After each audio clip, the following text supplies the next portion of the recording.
Welcome, and thank you for taking the time to listen to our webinar regarding the amended fit and proper requirements.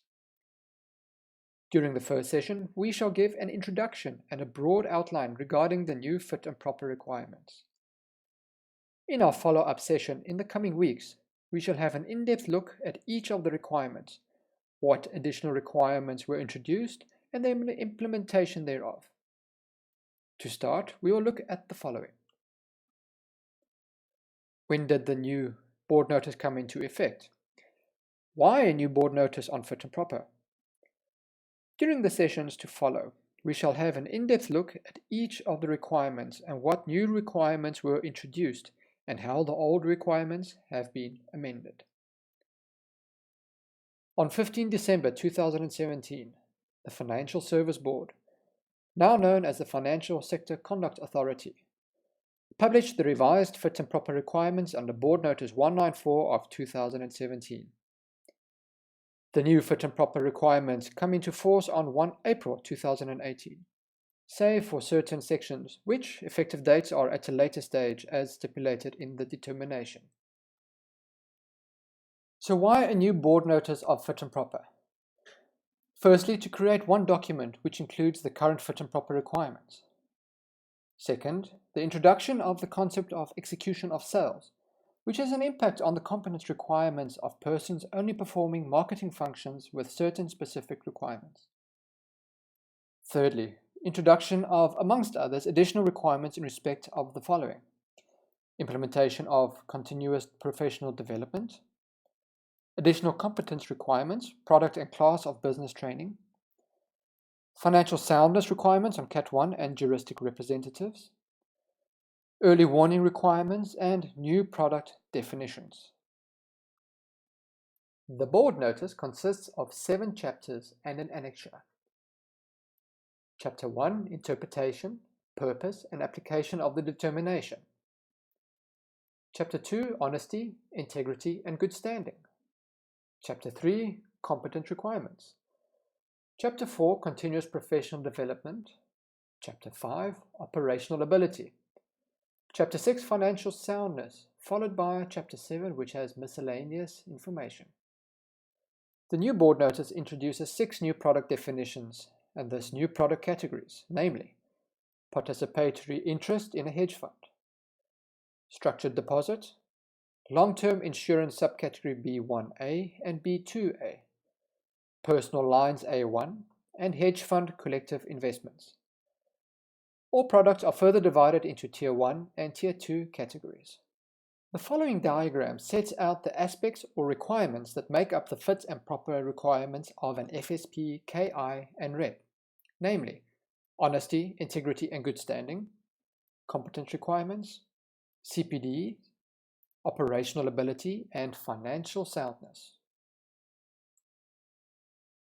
Let us look at the first requirement, namely honesty, integrity, and good standing. What has changed? The heading of this chapter has been amended from the current regulations of personal character, qualities of honesty and integrity, to the new honesty, integrity, and good standing. Although the term good standing was not defined in the board notice, the determination lists incidents which indicates when persons are not honest, or lack integrity or good standing. In our upcoming sessions, we shall have a look at the last mentioned list. The board notice also includes specific reference that a juristic entity will be required to demonstrate its compliance with honesty, integrity, and good standing through its corporate behavior and through the personal behavior of its directors and key individuals. The second part of the notice, namely the competence requirements, now consists of 5 main aspects instead of the original 3. These are minimum experience, qualification, regulatory examinations, class of business training, and product-specific training. The concept of execution of sales is also introduced.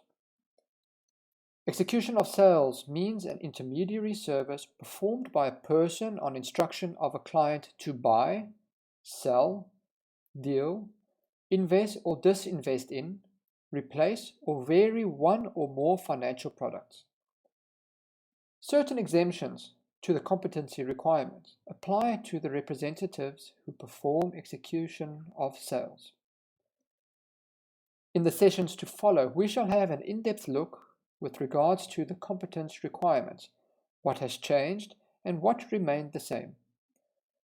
However, we wish to briefly mention the two new requirements, namely class of business training and product-specific training.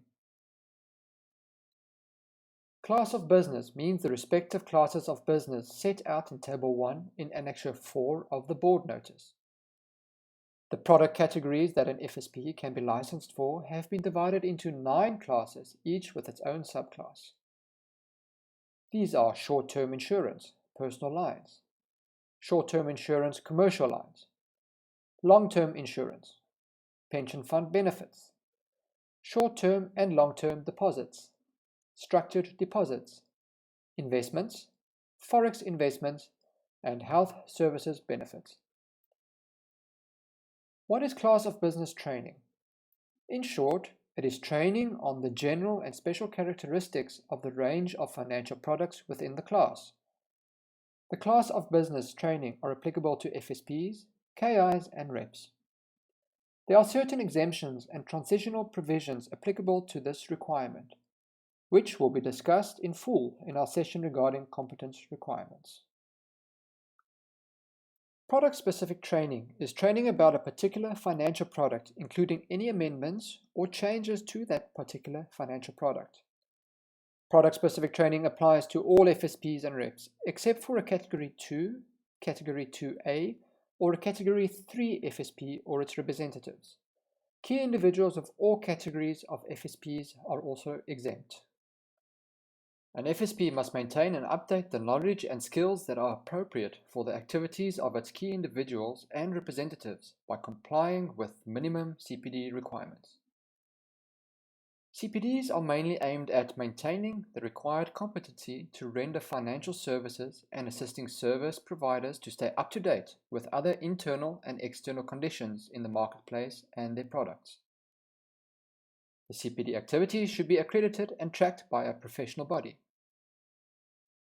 The calculation of CPD hours are calculated according to the number of classes of business and the number of subclasses of financial products in respect of which the KI or representative is authorized for.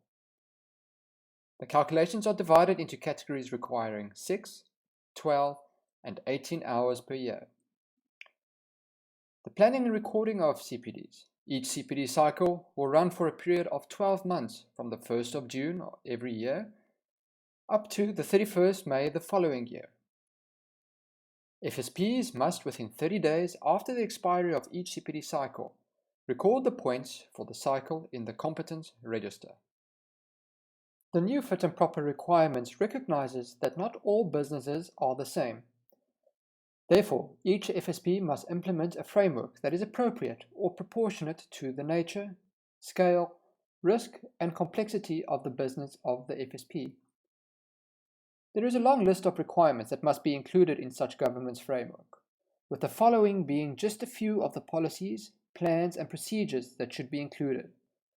These are business plan, risk management policies, security policies, accounting policies, and remuneration policies.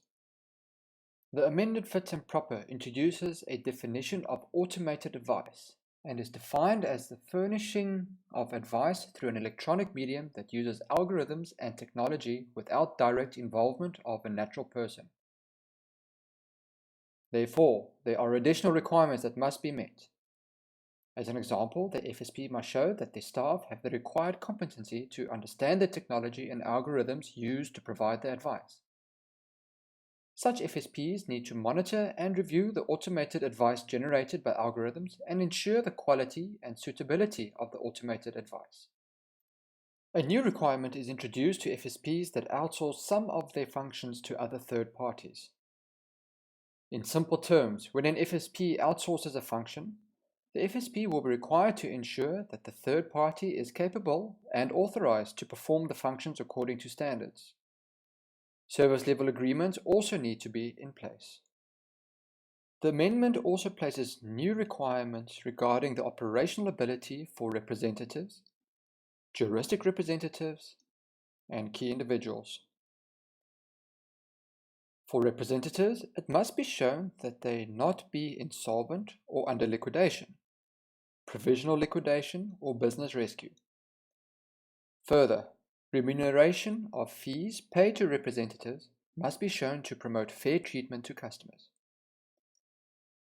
When an FSP appoints a juristic representative, it must have sufficient operational ability and financial resources to perform the activities and must have at least one key individual responsible for managing and overseeing all classes of business. Key individuals are required to have the operational ability to effectively manage and oversee the financial services related activities of the FSP, and any juristic representative and the financial services in respect of financial product for which the key individual was approved or appointed. The operational ability has to be demonstrated to the FSCA on application for approval as a key individual. The new Fits and Proper have introduced some very important changes to the financial soundness requirements, especially to those FSPs that collect premiums or hold clients' funds, and also for those that have juristic representatives. The new requirements for all FSPs are as follows. There are new liquidity calculations, reporting requirements, and early warning reports where FSPs operate close to certain financial soundness limits. As mentioned at the beginning of this webinar, the board notice came into effect on the 1st of April 2018. However, certain provision effective dates are only at a later date, as described in the following tables. We would like to thank you for joining us in this webinar. In the next session, we shall discuss the new product categories, Tier 1 and Tier 2 categorization, and license requirements.